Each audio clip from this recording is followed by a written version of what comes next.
அனைவருக்கும் வணக்கம். கும்பராசினியர்களுக்கு நிகழ்ந்து கொண்டிருக்கும் 2024 ஆண்டினுடைய கடைசி மாதமான இந்த டிசம்பர் மாதம் 1ஆம் தேதி முதல் 31ஆம் தேதி வரை உள்ள அடுத்த 31 நாட்களில் ஏற்பட போகும் கிரக மாற்றத்தால் உங்களுடைய வாழ்வில் தானாக நடக்க போகும் நல்லது என்ன?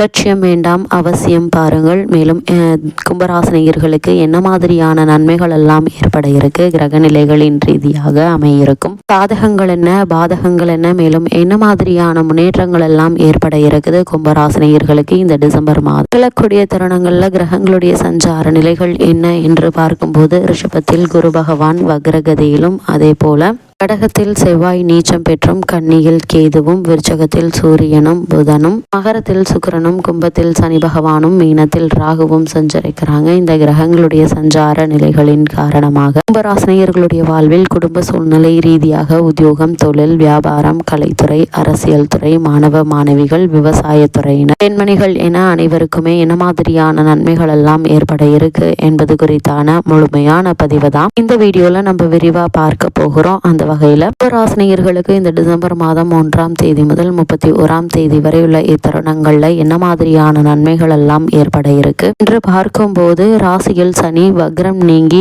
ஆட்சி பலத்தோடு இருக்கிறாருங்க. ராசிநாதன் என்பதால் 7.5 சனியாக இருந்தாலும் மற்ற கிரகங்களால் இடர்பாடுகள் வருமே தவிர அவரால் மிகப்பெரிய தொல்லை வருவதற்கு வாய்ப்பில்லை என்பது ஒரு நிம்மதி என்று தாங்க சொல்ல வேண்டும். அதே போல் உங்களுடைய ராசிக்கு 11ஆம் இடத்தில் சுக்கிரன் இருந்து உங்களுடைய 5ஆம் இடத்தை பார்ப்பதால் பூர்வ புண்ணிய ஸ்தானம் பலம் பெறுதுங்க. கலைஞர்களுக்கு நல்ல வாய்ப்புகளும் பொருளாதாரமும் சிறப்பாக கிடைக்கக்கூடிய ஒரு மாதமாக தான் இந்த டிசம்பர் மாதம் அமைஞ்சிருக்குது. அதே போல் ஒரு சிலருக்கு ஆடை ஆபரண சேர்க்கை உண்டுங்க. சிலர் லாபம் தருகின்ற வேலைக்கு மாறுவாங்க என்பதை கிரகங்களுடைய சஞ்சார நிலைகள் தெளிவாகவும் உறுதியாகவும் எடுத்து காட்டுது. அது மட்டும் இல்லாம இந்த டிசம்பர் மாத கிரக நிலைகளை ஆராய்ந்து பார்க்கும் போது உங்களுடைய ராசிநாதன் சனி உங்களுடைய ராசியிலேயே பலம் பெற்று சஞ்சரிக்கிறாருங்க. அதே நேரம் செவ்வாயினுடைய பார்வையும் உங்கள் ராசியில் பதியுதுங்க. எனவே பிரச்சனைகளுக்கு மத்தியில் முன்னேற்றம் ஏற்படக்கூடிய ஒரு மாதமாக தான் இந்த டிசம்பர் மாதம் அமைஞ்சிருக்குது. தொழில் வியாபாரத்தில் போட்டிகளை சமாளிக்க வேண்டிய ஒரு சூழ்நிலை உருவாகுங்க. தன்னம்பிக்கையும் தைரியமும் குறையலாங்க.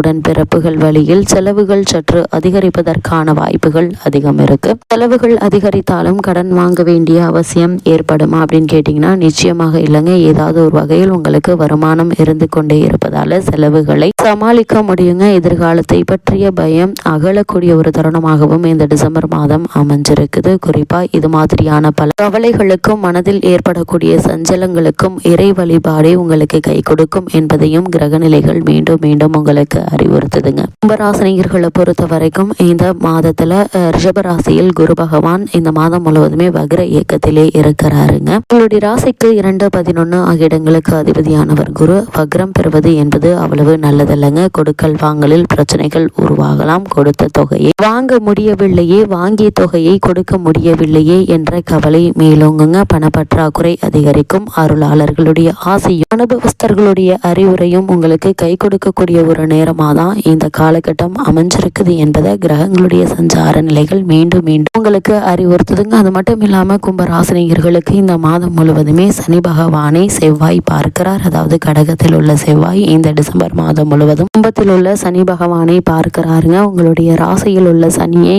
பகை கிரகமாக செவ்வாய் பார்க்கும் போது மகிழ்ச்சிகள் குறையுங்க. மனக்கவலை அதிகரிக்குங்க. உடன்பிறப்புகள் வழியில் பிரச்சனைகள் மீண்டும் தலை தூக்கும். உதவி செய்வதாக சொன்னவர்கள் கடைசி நேரத்தில் கையை விரிக்கலாங்க. தொழிலில் பங்குதாரர்கள் விலகுவதாக சொல்லி அச்சுறுத்துவதற்கான வாய்ப்புகள் அதிகம் இருக்கு. நரம்பு எலும்பு சம்பந்தப்பட்ட நோய்களால் கவலை அதிகரிக்குங்க. இது போன்ற நேரங்களில் தற்போது நடைபெற்று வரும் தசாபுக்திக்கு ஏற்ப தெய்வங்களை தேர்ந்தெடுத்து வழிபடுவது எண்ணற்ற நன்மைகளையும் முன்னேற்றத்தையும் ஏற்படுத்தி கொடுக்கும் என்பதை கிரக நிலைகள் அறிவுறுத்துதுங்க. அது மட்டும் இல்லாம கும்பராசினியர்களை பொறுத்த வரைக்கும் கடகராசி இந்த மாதம் முழுவதுமே நீச்சம் பெற்று சஞ்சரிக்கிறாருங்க. உங்களுடைய ராசிக்கு 3, 10 ஆகிய இடங்களுக்கு அதிபதியானவர் செவ்வாய். அவர் நீச்சம் பெறுவது என்பது அவ்வளவு நல்லதல்லங்க. தொட்ட காரியங்களில் தடைகளும் தாமதங்களும் வந்து கொண்டே இருக்குங்க. துணையாக இருப்பவர்களை நம்பி எதுவும் செய்ய இயலாது. முடியாது. அப்படியே செய்தாலும் கடைசி நேரத்தில் அவர்கள் கை நழுவி செல்வதற்கான வாய்ப்புகள் அதிகம் இருக்கு. பஞ்சாயத்துகள் இழுபறி நிலையில் இருக்குங்க.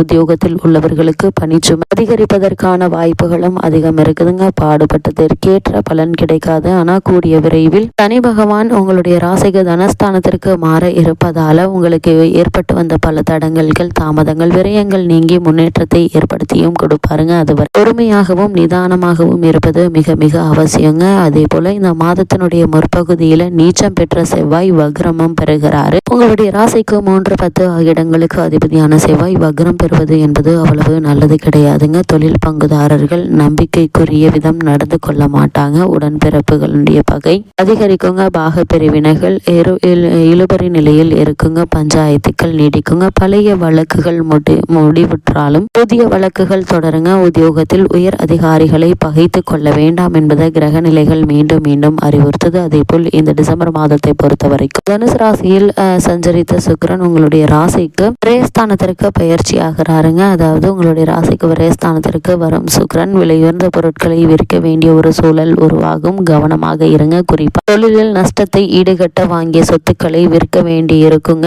பெண் வழி பிரச்சனைகளை சமாளிப்பீங்க. இடமாற்றம், ஊர் மாற்றம் எளிதில் கிடைத்தாலும் அவை திருப்தி தருவதாக அமையாது. பிள்ளைகளுடைய மேற்படிப்பு சம்பந்தமாக எடுத்த முயற்சிகள்ல அனுகூலம் உண்டுங்க. பொருளாதாரத்தை பொறுத்தவரை ஒரு தொகை செலவழிந்த பின்னரே அடுத்த தொகை வந்து சேரக்கூடிய ஒரு தருணமாக தான் இக்காலகட்டம் அமைஞ்சிருக்குதுங்க. அதே போல கும்பராசினியர்களை பொறுத்த வரைக்கும் பொது வாழ்வில் உள்ளவர்களுக்கு புதிய பொறுப்புகள் கிடைக்குங்க. வியாபாரம் மற்றும் தொழில் செய்பவர்கள் வாடிக்கையாளர்களை அனுசரித்து நடந்து கொள்வது மிக மிக நல்லது. கலைஞர்களுக்கு புதிய முயற்சிகள்ல வெற்றி உண்டுங்க. மாணவ மாணவியர்களை பொறுத்த வரைக்கும் பெற்றோர்களுடைய ஆசிரியர்களின் ஆலோசனைப்படி நடந்து கொள்வது நல்லது. பெண்மணிகளுக்கு எதையும் திட்டமிட்டு செய்ய இயலாது. குடும்ப சுமை அதிகரிக்கக்கூடிய ஒரு தருணமாக தான் இத்தருணம் அமைஞ்சிருக்குதுங்க. இது மாதிரியான விஷயங்கள்ல நீங்கள் அதிக கவனம் செலுத்துவது மிக மிக நல்லது என்பதை கிரக நிலைகள் மீண்டும் மீண்டும் அறிவுறுத்தது. இருந்தாலும் கூட இந்த மாதத்தை பொறுத்த வரைக்கும் கும்பராசினியர்கள் மேலும் என்ன மாதிரியான விஷயங்கள்ல கவனமாக இருக்க வேண்டும் என்று பார்க்கும்போது தன குடும்ப அதிபதி குரு 4ஆம் இடத்தில் வக்ரம் பெறுகிறார் என்பதை கவனத்தில் கொள்ள வேண்டுங்க. இதனால் குடும்ப உறவுகள்ல அப்பப்போது சிக்கல்கள் தலை காட்டும். அது மாதிரியான நேரங்கள்ல பொறுமையாக நிதானமாக ஒருவருக்கொருவர் விட்டு கொடுத்து நடந்து கொள்வது நல்லதுங்க. அதே போல் கொடுக்கல் வாங்கலில் தகராறுகள் வரலாங்க. அதிக கவனம் தேவைங்க. புதியவர்களை நம்பி